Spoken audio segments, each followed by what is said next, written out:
अस्सलाम वालेकुम।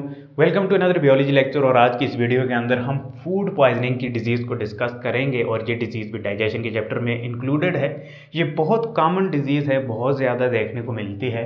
The disease is caused by eating contaminated food. और ये डिजीज़ कॉन्टामिनेटेड फूड को खाने से ये डिजीज़ होती है, यानी आलूदा फूड जो ख़राब फूड होता है उसको ईट करने से ये डिजीज़ अक्कर होती है। People get well with in a few days without treatment. Okay, जो लोग होते हैं जिन्हें ये डिजीज़ होती है, most of the time without treatment वो खुद ब खुद कुछ दिनों में ठीक हो जाते हैं। सो इतनी ये सीवियर टाइप की डिजीज़ नहीं है, बट स्टिल सम केसेस में कॉम्प्लिकेशंस अगर होती हैं उन्हें देखेंगे।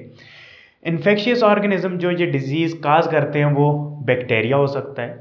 Most of the time bacteria की वजह से ये डिजीज़ काज होती है, क्योंकि बैक्टीरिया फूड में शामिल होता है, आपकी बॉडी के अंदर जाता है। जब आप कोई खाना खाते हैं उस फूड में बैक्टीरिया भी शामिल होता है, डिफरेंट स्पीशीज़ बैक्टीरिया की, जैसे साल्मोनेला हो गया, स्टेफिलोकोकस ऑरियस हो गया, इकोलाई, ये सारे जो हैं ये फूड पॉइजनिंग का बायस बनते हैं। सो ये बैक्टीरिया आपके गट में जाते हैं, यानी इंटेस्टिनल गैस्ट्रोइंटेस्टिनल लाइनिंग में जाते हैं, वहाँ पर जाकर टॉक्सिन सिक्रीट करना शुरू कर देते हैं, या ऑलरेडी फूड में इनका टॉक्सिन शामिल हुआ होता है और वहाँ पर वो टॉक्सिन आपकी प्रोटीन की डीजनरेशन करना शुरू कर देता है। आपके इंटेस्टाइनल लाइनिंग के अंदर जो माइक्रोविलाए हैं उनको काम करने से रोक देता है। सो एब्जॉर्प्शन ठीक से नहीं हो पा रही होती फूड की, जिसकी वजह से रिस्पॉन्स आता है, इम्यून रिस्पॉन्स आता है, आपको पेट में दर्द होता है। अभी सारी चीज़ें हम देखेंगे।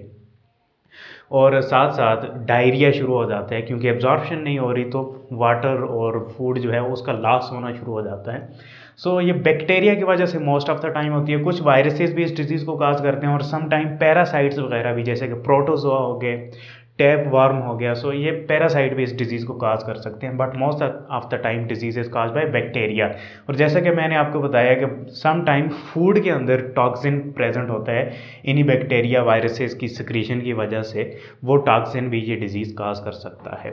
यानी बैक्टीरिया जहरीले केमिकल सिक्रीट करता है फूड में, और वो फूड जब हम खाते हैं, आल्दो बैक्टीरिया नहीं भी, तो वो फूड जो है वो पॉइजन हमारे लिए नुकसानदेह होता है। सिम्टम्स की बात करें तो ये वेरी करते हैं symptom to the source of contamination, यानी बैक्टीरियल फूड पॉइजनिंग के सिम्टम्स डिफरेंट होंगे, वायरस के डिफरेंट, बट कॉमन सिम्टम्स इसमें आपको क्या देखने को मिलेंगे? नाजिया, जी मत लाना, दिल ख़राब होना, यानी किसी चीज़ को खाने का जी ना करना, वॉमिटिंग, के का आना, एब्डोमिनल पेन एंड क्रैम्प्स, ये बहुत ज़्यादा देखने को मिलता है। बहुत सीवियर पेट में दर्द होता है, मरोड़ पड़ते हैं। वाटरी और ब्लडी डायरिया, और सीवियर केसेस में जो डायरिया शुरू हो जाता है, यानी मोशन लग जाते हैं, जो कि वाटरी, बहुत ज़्यादा वाटर लॉस हो जाता है, और सम टाइम ब्लड भी शामिल होता है डायरिया में, मोशंस के अंदर, फीसेस के अंदर, और फीवर भी देखने को मिलता है। Sign and symptoms can start within a few hours after the eating contaminated food और may begin after day. Okay, जो साइन एंड सिम्टम्स हैं वो वेरी करते हैं, वो जैसा कि मैंने बताया कॉन्टामिनेशन के सोर्स पर वेरी करते हैं। इसी तरीके से जो आपके साइन एंड सिम्टम्स अपीयर होते हैं वो भी वेरी करते हैं। सम टाइम आपने फूड खाया, उसके 1-2 घंटे के बाद ही आपको सिम्टम शुरू हो गए, और सम टाइम कई दिन भी लगते हैं। सो ये पता लगाना मुश्किल हो जाता है कि कौन सा फूड खाया था जिसकी वजह से ये डिज़ीज़ अक्कर हुई है। और इवन सम टाइम ऐसा होता है कि ये बैक्टीरिया वगैरह आपके हाथ पर प्रेजेंट होते हैं, और आप जब हाथ नहीं धोते खाना खाते हैं तो उसके साथ भी आपकी बॉडी के अंदर चले जाते हैं और डिजीज़ काज कर सकते हैं।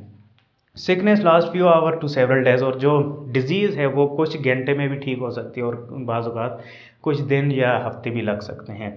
काज़त की अगर हम बात करें, जैसे कि मैंने आपको बताया, ये बैक्टीरिया, वायरसेस, पैरासाइटिस को काज करते हैं।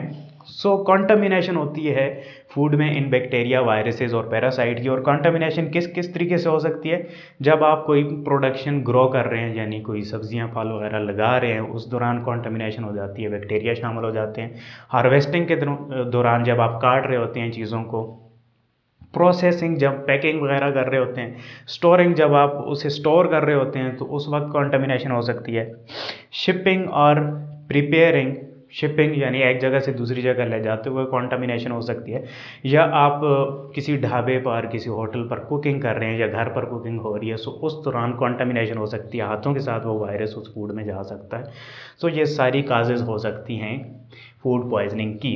मोस्टली अगर बाय रॉ और ready to eat food, most of the time ये disease food poisoning raw food की वजह से होती है, यानी कच्चे फूड जो हैं, जैसे कि फल हो गए, सब्जियां हो गई, क्योंकि इनको कुक नहीं किया जाता तो बैक्टीरिया नहीं मरता, तो कच्ची सब्ज़ी वगैरह में चांसेस ज़्यादा हैं फूड पॉइजनिंग होने के।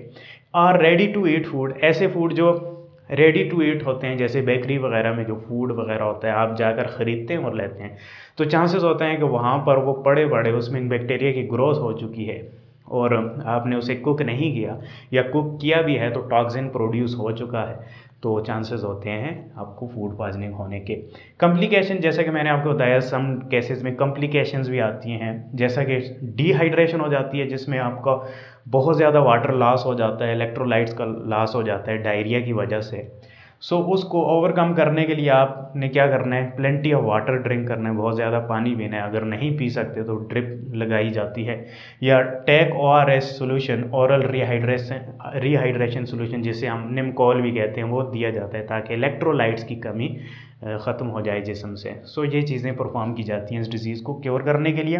प्रिवेंशन की बात करें तो आपने हाथ धोने हैं, क्योंकि हाथों के साथ कंटेमिनेशन लगी हो सकती है। यूटेंसिल, जो आप खाने पीने की जो चीज़ें हैं वो हो गई, फूड सर्फेसेज, अगर कच्चा फूड खा रहे हैं तो उसको धो के आप खाएं, इन सब को आपने धोना है। Cook foods to safe temperature, आप मोस्ट ऑफ द टाइम कोशिश करें कि फूड को अच्छे तरीके से कुक करके खाएं ताकि उसमें जो बैक्टीरिया वायरसेस वगैरह हैं वो मर जाएं। रेफ्रिजरेट और फ्रीज फूड को बाहर ज़्यादा देर ना पड़े रहने दें, उसे अगर हो सके तो जल्द से जल्द रेफ्रिजरेट या फ्रीज़ कर दें। डिफ्रोस्ट फूड सेफली, अच्छा ये बड़ी अहम चीज़ है, यानी बहुत ज़्यादा टाइम ऐसा होता है कि हमने कोई चीज़ फ्रीज़ की होती है या फ्रिज में रखी होती है, तो बाहर निकाल के उसको डिफ्रोस्ट जब हम कर रहे होते हैं, यानी फ्रीजिंग से हटाकर उसे नॉर्मल टेम्परेचर में लेके आते हैं, तो वो था हो जाता है, यानी वो गीला, वो फूड जो है वो गीला हो जाता है, जिसकी वजह से बैक्टीरिया उसमें ग्रो करना शुरू कर देता है। सो आपने क्या करना है, मोस्ट ऑफ द टाइम ऐसे करना है कि डायरेक्टली उसे कुकिंग वाली, आप तड़का लगा रहे हैं चीज़ों को तो वहाँ पर ट्रांसफ़र कर लें ताकि बैक्टीरिया की ग्रोथ उस टाइम में ना हो सके, टॉक्सिन प्रोड्यूस ना हो सकें। Throw it out when doubt, और अगर आपको शक है कि फूड कॉन्टामिनेटेड है, ख़राब हो चुका है, तो उसे फेंक दें, ना कि उसे इस्तेमाल करें।